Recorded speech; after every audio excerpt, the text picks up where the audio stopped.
Saka meilleur que Neymar? Ah là là, non. Non, mais à un moment, faut arrêter quoi. Parce que les gars, ils sont pas dans le même monde, ils sont pas dans la même galaxie. Enfin, le problème, c'est même pas Saka. Parce que moi, Saka, personnellement, je l'aime bien. Et vraiment, c'est un super joueur. Il a une belle progression, même si cette année, c'est un peu plus compliqué.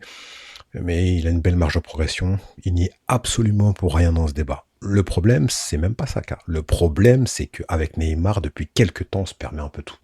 Entre Rooney qui explique qu'il ne l'a jamais vu comme un top player, les comparaisons qui deviennent de plus en plus absurdes et tous ces débats qui finissent par résumer Neymar à une carrière ratée ou à un immense gâchis. Moi, j'ai l'impression que qu'on est passé de météorite à un joueur qu'on voudrait presque sortir du panthéon du football. Et ça, pour moi, c'est révélateur de quelque chose de très inquiétant dans le débat du football moderne.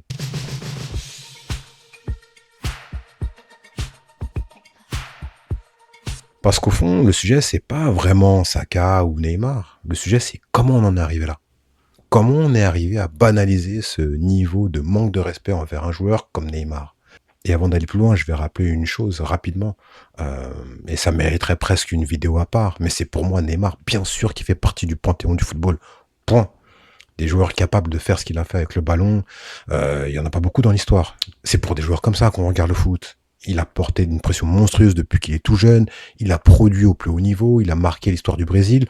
Donc ça, c'est même pas dans le débat.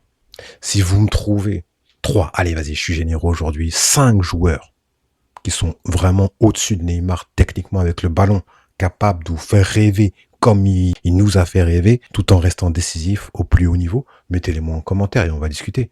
Mais franchement, la liste, elle est pas très longue, c'est impossible. Donc pour moi, c'est acté. Le vrai sujet maintenant, c'est autre chose. C'est comment on en est arrivé à se permettre autant de choses quand on parle de Neymar. Déjà, il faut dire un truc simple. Le débat sur Neymar est devenu mauvais. Parce qu'on a le droit de le critiquer, bien sûr qu'on a le droit. La critique, elle est normale. Le problème, c'est qu'avec Neymar, on mélange tout. On mélange le joueur, la carrière, les blessures, l'image, le PSG, le ballon d'or, Messi, Cristiano, les attentes, les frustrations. Et à la fin, on sort une formule paresseuse du style ouais, grand talent, mais grand gâchis. Sauf que cette phrase-là, elle ne pense pas, elle résume tout sans rien distinguer. Parce qu'on peut dire que Neymar n'a pas eu la carrière parfaite. Oui, on peut dire qu'il y a eu des frustrations, on peut dire qu'il n'a pas régné comme certains l'imaginaient quand il avait 20 ans. Mais de là à parler de lui comme si c'était pas un immense joueur, ben là non. Et ça, le problème du débat sur Neymar, c'est qu'on ne regarde plus le joueur, on regarde la déception.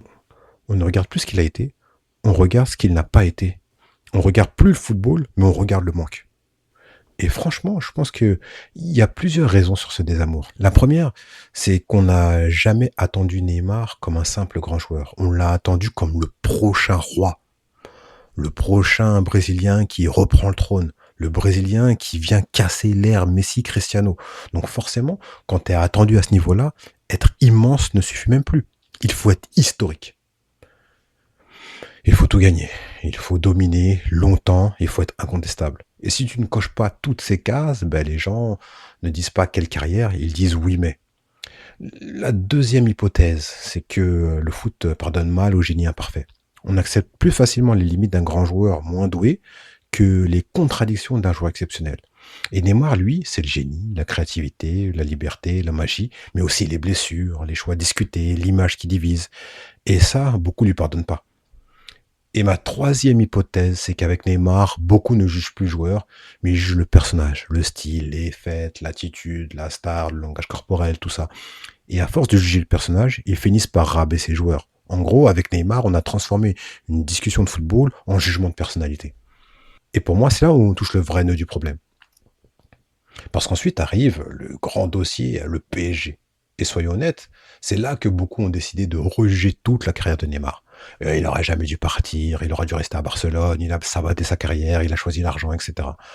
Mais moi, je trouve ce récit beaucoup trop facile. Qu'on dise que le pari n'a pas donné la fin rêvée, d'accord. Mais faire comme si la décision au départ était absurde, ben non. Parce que quand tu as un joueur comme Neymar, quand tu as ce talent-là, quand tu as cet orgueil-là, cette conscience de ta valeur, ben, comment tu acceptes l'idée de devenir le meilleur joueur du monde dans l'ombre d'un autre? Même si cet autre s'appelle Lionel Messi. Parce que Neymar a raconté que Messi avait essayé de le convaincre, de rester en lui disant qu'il allait l'aider à devenir le meilleur joueur, du monde, en lui expliquant que voilà, qu'il allait lui faire la place grosso modo. Et quand j'entends ça, moi je pour un joueur comme Neymar, ça sent presque de la charité.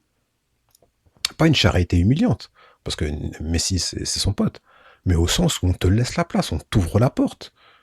Et tu es un très grand joueur. Mais surtout, tu as ce talent-là, tu veux pas qu'on te laisse la couronne, tu veux aller la chercher.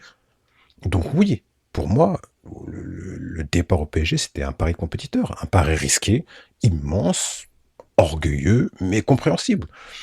Et même noble, d'une certaine manière. Après, il a choisi un club qui lui offrait un salaire, ben oui, mais c'est un club qui avait les moyens de gagner la Ligue des Champions. Neymar n'a pas choisi le confort de l'héritier, il a choisi le risque du souverain.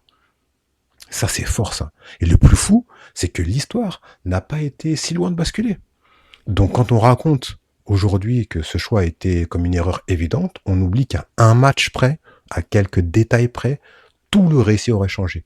On aurait parlé de conquête, on aurait parlé de prise de pouvoir, pas d'échec. Et c'est ça aussi qui me dérange avec Neymar. On juge toujours le choix à partir de la fin du film. Mais dans le moment, le pari avait du sens, beaucoup de sens. Et donc oui, quand tu entends des comparaisons comme Saka ou même Salah revenir dans ce contexte-là, tu comprends qu'on n'est plus seulement dans le débat, on est dans la réécriture.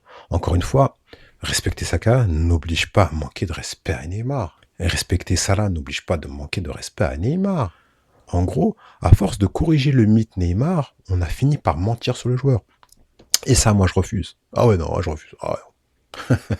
Parce que oui, Neymar, il n'a pas eu la carrière parfaite. Oui, il y a eu des frustrations. Oui, il y a eu des si. Il y a eu un goût d'inachevé. Mais ce n'est pas parce qu'une carrière est imparfaite qu'elle sort du panthéon. Sinon, on ne comprend plus qu'à la grandeur. Le panthéon du football, c'est pas réservé aux carrières propres, lisses, scolaires. C'est l'endroit des joueurs rares. Des joueurs qui ont laissé une empreinte. Des joueurs qui ont fait ressentir quelque chose de spécial à ce sport. Et Neymar, là-dedans, a totalement sa place. Donc moi, mon message, il est simple. On peut critiquer Neymar, on peut regretter certains choix, on peut ne pas être d'accord, on peut penser qu'il aurait dû aller encore plus haut, aucun problème. Mais on ne peut pas utiliser cette frustration pour lui retirer les honneurs qu'il mérite. Parce qu'à force de rappeler ce qu'il n'a pas été, beaucoup sont en train d'oublier ce qu'il a été. Et ce qu'il a été, je le redis une énième fois, c'est immense, c'est rare, c'est du très très très très haut niveau. Alors, Saka meilleur que Neymar? Je ne veux même pas répondre à cette question. C'est un peu une question. Le vrai sujet, c'est même pas Saka. Le vrai sujet, c'est Neymar. Le vrai sujet, c'est qu'avec Neymar, certains sont devenus fous.